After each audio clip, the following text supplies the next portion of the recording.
अस्सलाम वालेकुम। मुबारकबाद,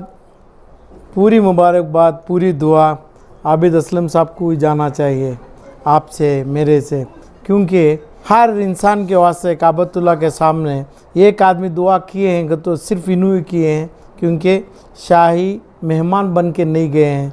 इनकी तकलीफ़ से आज आबिद असलम साहब की एक ताकत और अपना जो हिसाब दिया, ये हिसाब से बहुत ही तंगदस्ती में, और इन्हों बोलते हैं 3.5 और भाभी का 3.5 और भी गए 10 लाख रुपए भी हस्कू डाल के इन्हों जाना रहा, तो भी इनके लिए बहुत बड़ी बात है और उनको बहुत खुशी है। और मेरी दावत दोनों रकम से आज 2 इज़्ज़त पहुंचाने के लिए हाजी साहब को किया मैं, और एक है जीत हासिल करा के दूसरी जीत के लिए गए, दूसरी जीत भी मिल गई।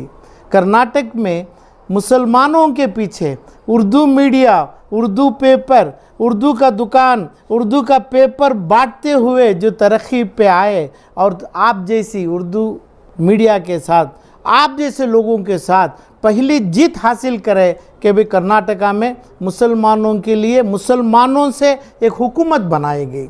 ये हुकूमत में सिर्फ ये बनाए कि भाई मुस्लिम मीडिया, मुसलमान, यानी यूट्यूब का नाम वो एक नाम काट के तोड़ के सटने का है, क्योंकि एक बच्ची मुसलमान की जब अल्लाह अकबर के नाम से मंडिया में हिंदुस्तान छोड़ के बल्कि पूरी अमेरिका, कनाडा में उसकी इज़्ज़त तमाम करवा दे गए। आपकी एक एक आवाज़ मुसलमान मीडिया की जो आई, सरकार आज जो बनी है 0 है, मगर आपकी आवाज़ आपके तरफ से आप हाजी आबिद असलम साहब जो करे और उनके साथ रो के आप जो करे, वो आप लोगों को भी रास्ता बताए, वो रास्ते में जीत हासिल कराए हैं। वो जीत के बाद ही गए उन्होंने दूसरी जीत के लिए मक्का मुकर्रमा अपना हज करके आए, दूसरी जीत के लिए गए। पहले जीत मुसलमानों से, मुसलमानों के मीडिया से, मुसलमानों की आवाज़ से जो पहुँचे हिंदुस्तान में, पूरा हिंदुस्तान का ज्योग्राफी बदल गया कर्नाटक से, सिर्फ मुसलमानों से।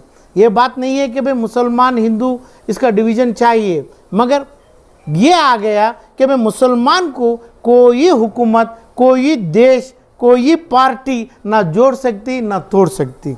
ये ताकत जो आ गई, पूरों के साथ 90% करो या 5% करो, मुसलमान का नाम पार्लियामेंट में जो है अभी इज़्ज़त से लिया जाएगा। हिंदुस्तान की हुकूमत, हर स्टेट की हुकूमत हिंदुस्तान में मुसलमान की बनेगी, बनना चाहिए, बनना पड़ेगा, बना सकते हैं। ओनली मुसलमान चाहे तो, मुसलमान जमे तो। ये कर्नाटक में आप जैसे यानी मीडिया के यूट्यूब के नाम से बोलने का नहीं है, फला नहीं है, बोला ना, एक ही लड़की से हिंदुस्तान में नाम आया जो वो आपके मीडिया से है, तो आप कई 100 आदमी, कई आपकी जमात इकट्ठा हुई, हर गली में आप गए, हर जगह पे आप गए, जाके जो बनाए लोगों को उनका कोई नाम नहीं है, हुकूमत से जो नाम लगा है वो 0 है, क्योंकि वहाँ तक आवाज़ पहुँचा है आबिद असलम साहब का।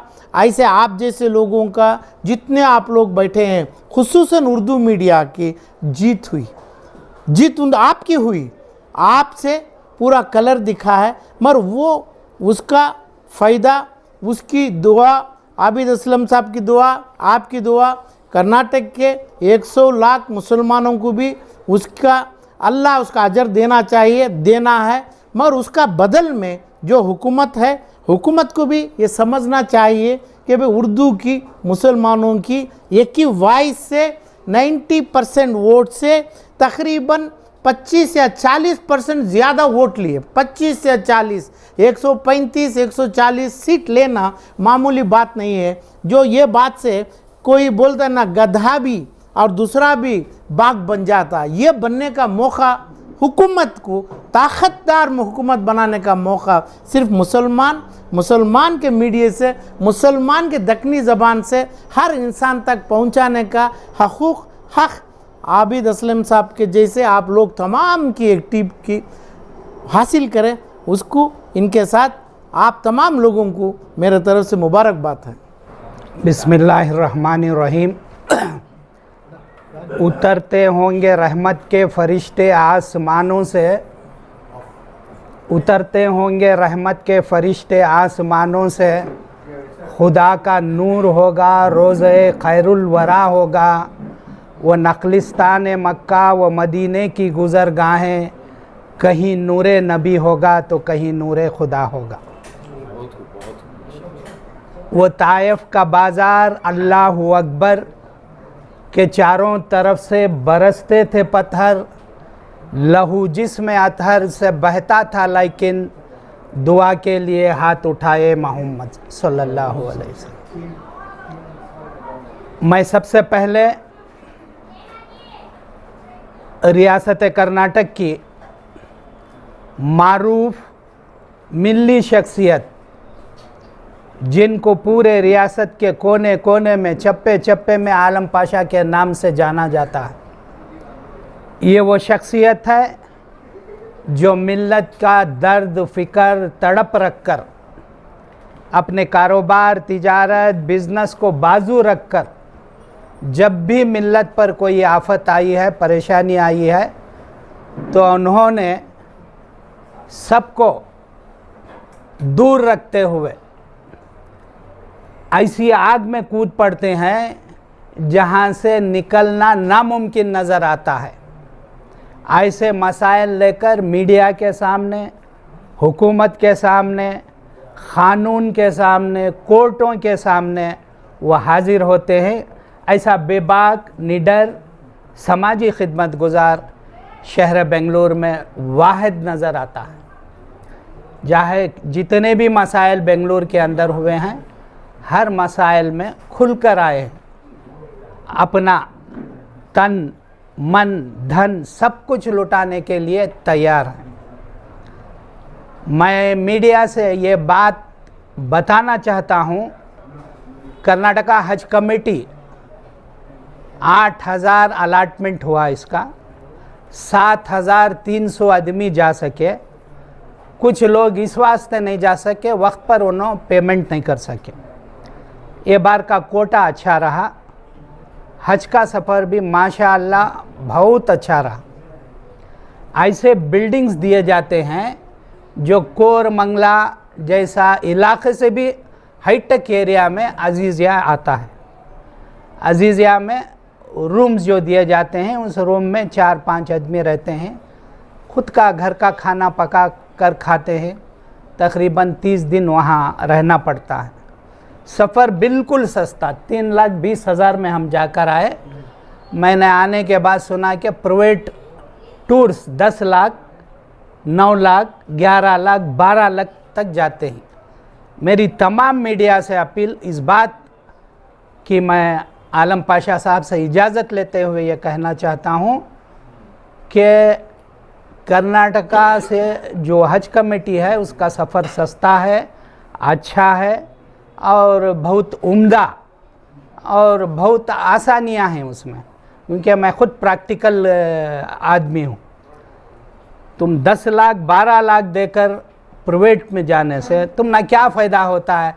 ये एक हरम के करीब तुम ना होटल्स मिलती, 3 वक्त का खाना मिलता, उसके लिए आप 10-12 लाख रुपए क्यों देते हैं। 3 लाख 4 लाख में आपका सफ़र हो जाता है, ख़ानदान के 2 फ़र्द को आप मुफ्त बुला लेकर जा सकती हैं, वो सारी ज़िंदगी वो सवाब जारिया आप लोगों के साथ रहे।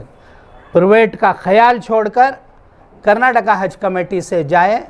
और आलम पाशा से भी मैं गुजारिश करता हूँ कि हमारे मिली कायदीन से मिलकर, इस बार 8,000 का कोटा हुआ, आइंदा 15,000 का कोटा बनाए, हर गरीब जाए।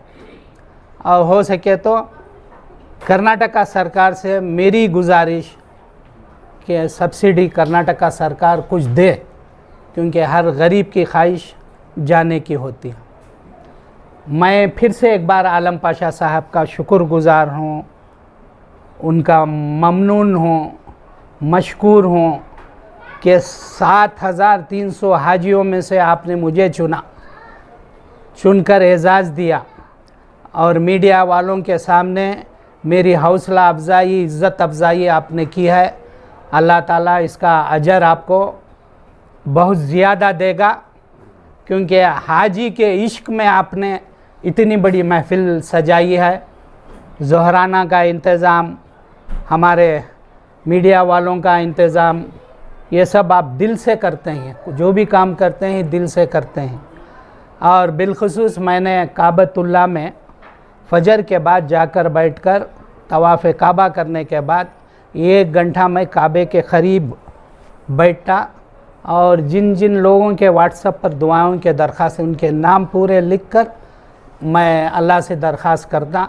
और बिलखुसूस कर्नाटक के, बेंगलुरु के, कोलार के यूट्यूब चैनलों के लिए मैंने बहुत दुआ की है। अल्लाह ताला कबूल करेगा, आपका मुस्तकबिल रोशन भी होगा, आपको मालूम ही नहीं होगा, ज़रिए ऐसे बनकर आएंगे कि आप खुद सोचने में लग जाएंगे। ज़राए माश के लिए मैंने दुआ की है, क्योंकि आप जो काम कर रहे हैं बेदारी है, ये कौम के लिए बेदारी है, कौम को उठाने का काम कर रहे हैं, हालात हाजिरा को आप लोगों के सामने पेश कर रहे हैं। बहुत बड़ी खिदमत है। हमारे कायदीन अगर समझेंगे तो मैं समझता हूँ हर कायद आपको एक सपोर्ट दे सकता है। अब उनको समझ में नहीं आ रहा है। इतना रोज़ाना 4-4, 5-5 वीडियो यूट्यूब चैनल में आते हैं, मुख्तलिफ़ मसाइल हमारे सामने, मुख्तलिफ़ इदारों के खिदमत हमारे सामने, इतनी बड़ी खिदमत करते हैं। आपको यूट्यूब चैनल वालों को आलम पाशा साहब ने गले लगा लिया है, ये इनकी बहुत बड़ी खूबी है। इनका मैं क्या बोलूँ, एक दानी सखी जो बोलती हैं वो टाइप के इंसान हैं। मेरे पास तो अल्फाज नहीं। आलम पाशा साहब, ये एक मस्जिद में एजाज़ हुआ था, दूसरा एजाज़ आप ख़ुद अपने सरफ़ ख़ास से घर पर कराए हैं, इसके लिए मैं बहुत मशकूर, ममनून रहूँगा हमेशा आपका।